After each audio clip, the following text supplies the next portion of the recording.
Over the last couple of days, I've been thinking about The Last of Us. Not just because it is one of my favorite games, but also because it's one of my favorite stories.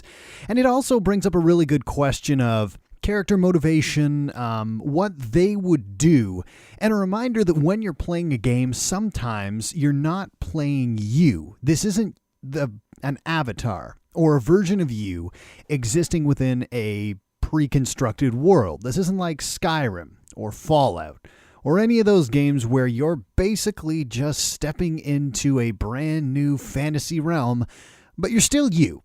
The decisions you make are going to be your own. How you act and how you react are solely up to your discretion. There's no definition for what your character is outside of what you want them to be, what you want yourself to be. How would you act? What is the right decision? What do you feel makes the most sense?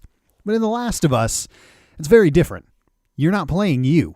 You're playing as Joel, and for at least a portion of the game, you're playing as Ellie. And each of these characters have their own hopes, dreams, motivations, fears, triggers, all that kind of stuff. They're defined. You're stepping into their role. In many ways, you are just a casual observer viewing their life for a brief moment. You're controlling their actions. You're dictating their movements and how they approach a problem. But how they react, their response emotionally, psychologically, and ultimately how they choose to deal with that situation once it goes from your hands to the cinematic, that's totally within the character's own control. In a lot of ways, you don't have any control at all. Again, you are just taking a brief moment to enter into this fictional universe and see the world from their point of view, which makes it very interesting, especially when you near the end of the game. And if you remove the idea of what Joel would do, there is a very hard choice there. And I actually had this discussion with a friend of mine not too long ago, and we were on very different sides of it for very different reasons.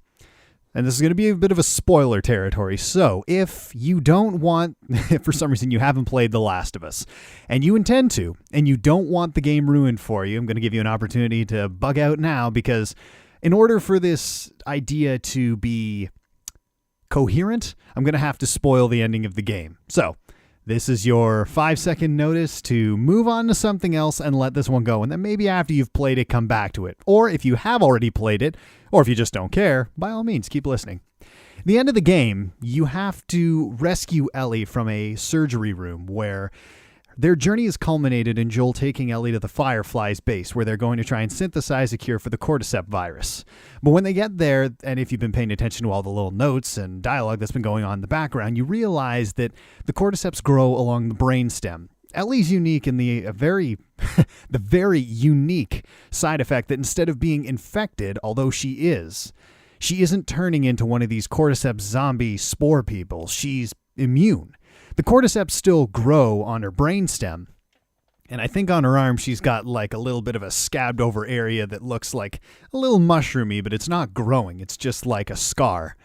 She's human. She's immune. She can breathe spores, and I suppose she could get bit, although if she does in the game, that's like an instant death. But you get what I mean. She's not going to get infected and turn. She's immune. And because of that, they believe that if they can get her to a medical facility, they might be able to figure out a way to synthesize some sort of vaccine or inoculation to protect everybody else. And they can. But what you find out is, in order to do that, they need a pure sample. And to get that, they're going to have to remove it from the brainstem. But obviously, this is an invasive operation, so much so that to remove that would kill her. And throughout the story, Joel and Ellie's relationship has been one of I would say, and you can agree or disagree, a desperate daughter and an uncertain father. Joel's already been hurt in the past. From the very beginning of the game, he lost his daughter in a very violent and sudden way. And Ellie, in a lot of ways, is very much like Sarah. And Joel doesn't like that because it brings up old feelings, and more than that, it opens him up to the idea that getting close to her in any way, if anything should happen to her, is just going to tear open old wounds. He barely survived going through that the last time, and the impression you get is that if he had to suffer through it again, it would just destroy him. And he'll do anything he can to keep that from happening. Ellie, for him, is a second chance, an opportunity to save the daughter he couldn't before. For Ellie, as time goes on, Joel becomes a father figure and an opportunity to have some semblance of the family that she never got the opportunity to enjoy herself because she was an orphan, and the way things have gone, people getting close to her always ending up dying in one way or another. She finally finds somebody who's stuck with her for the longest period of time. But this person doesn't really want anything to do with her, not because he doesn't care for Ellie, but he's afraid of what it might mean for himself. But by the end of the game, the two of them have grown very close. They have a very strong father-daughter relationship, with a lot of promises being made as to what they'll do once their journey's over. But when Joel finds out that the end of the journey means the end of Ellie's life, he makes a decision. You don't have a choice. You're following Joel through this. You're guiding him through this. He's made up in his mind that if they're going to try to kill Ellie, essentially, he's going to do everything he can to stop that. And if anybody gets in his way, he's going to kill them too. And the end of the game is you going floor by floor through a hospital building, taking out fireflies, and ultimately barging into the surgery room, grabbing Ellie, and running out. And it's interesting because you would think in a game like Mass Effect or some other open world games, you'd probably be left with a choice or a decision. Even the Fable games were like this. You can choose one or the other. She lives or she dies. Sacrifice her and save mankind, or save her and doom mankind. It's a hard choice. And the benefit of the discussion I had was that buddy of mine, he's a father. He's got a young kid. And his take on it was there was no choice. If it was his kid there on that table, he wouldn't think twice, which makes sense for any parent who loves their child. Obviously, you don't want anything to happen to them.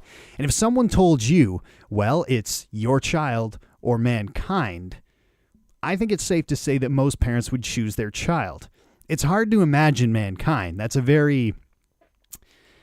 what would be the right word? It's so hard to comprehend with an individual identity that you can relate to and see as being worth sacrificing someone you know and love for.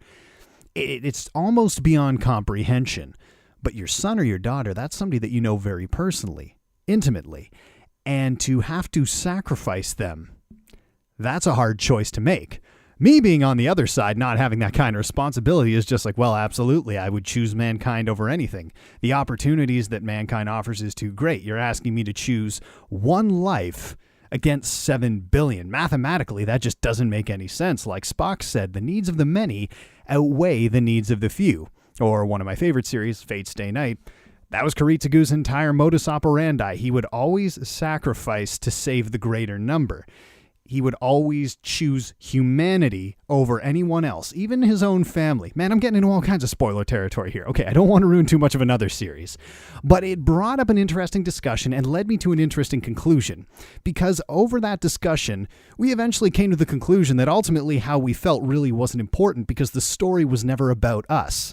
Playing the game had nothing to do with the player. It had everything to do with the characters. Your feelings and your choices might mimic or match how the characters are feeling or reacting in the given situation or scenario to what happens or to what they see or to the choices they have to make. But unlike, say, a game like The Elder Scrolls, Fallout, Mass Effect, or Dragon Age, this isn't a story where you're making decisions that will impact the outcome of the game. You're following a narrative. You're following these characters' choices and decisions. And at the end of the day, although you're taking immediate action to see them through their journey, you have no say into what they do or how they ultimately choose to finish their narrative. That's all on them. And I think that's pretty cool. There's a lot to be said for games that let you choose your own adventure and determine your path. I mean, life's like that. Every choice you make impacts you and dictates your own personal narrative. But there are plenty of times, both in life and in games, where what someone else does, no matter how much input you might have, has nothing to do with you. And ultimately, any aid that you lend, whether direct or not, won't impact their final choice. It'll all be on them. It's their story, not yours. And it's an interesting way to think about it, because a game is essentially a game. It's electronic interactive entertainment. There's a narrative attached to it, and there's an obvious interactive element. But it's kind of cool that despite all of that technology, and as much as we like to choose our own adventure, it's... what's the right way to put this? It's very refreshing to follow along a story about a character in which the character isn't you in any way. They're their own story, and all you have to do is join them on it. Hopefully you guys enjoyed this one. I know it was a long-winded and it kind of took me a bit to collect my idea together, but this is one I wanted to talk about for a while. Not just because I really enjoyed The Last of Us and the discussion we had, but building off of one I did way back about playing old games and whether or not the Let's Play would have any value. Last of Us is one that I really want to do. Mind you, I don't have the capture device to take it off of a PS4, but it is one of my favorite games, and maybe not if, let's say when the opportunity presents itself, I'm going to have to take a very strong look about how I feel about that and whether or not I could create something that would be entertaining, enjoyable, and worthwhile, because it is a fantastic story. It's a great game. And if you ever find yourself with the opportunity to play it, I highly recommend it. Until next time, my name's Rye. You guys take care of yourselves.